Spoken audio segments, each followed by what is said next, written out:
Isa-isang sinagot ng aktor at komedyanteng si Buboy Villar ang mga isyung ibinabato sa kanya ng dating karelasyon na si Angeline Gorens.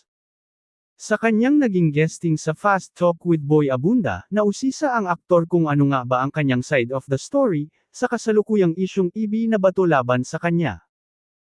Isa sa mga nilinaw ni Buboy ang isyung sinasaktan niya physically si Angeline noong sila ay magkarelasyon na wala namang katotohanan.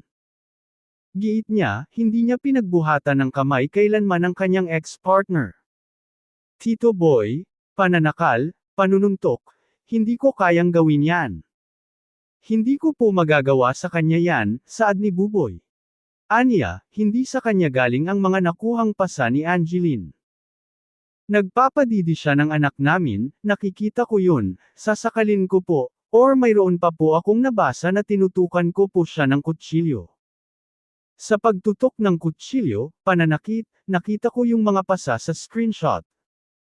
Ang hirap nito Tito Boy na parang sabihin in public sa problema, kasi hindi po talaga galing sa akin yun, say pa ni Buboy.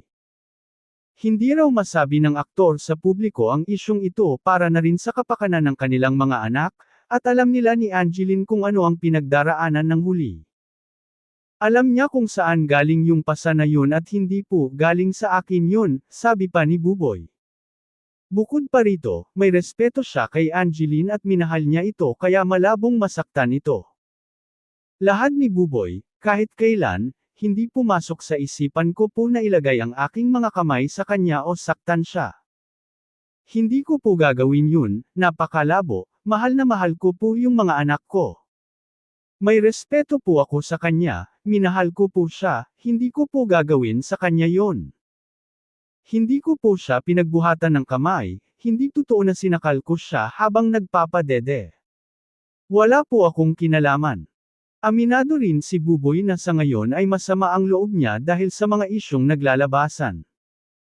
To be honest, ayoko maging hipokrito. Galit po ako, naiinis.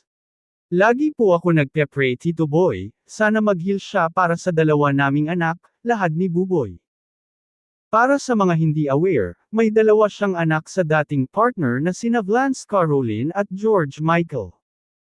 Kamakailan rin ay ipinakita ni Buboy sa madlang people ang kanyang third baby sa new partner na si Isay Sampiano.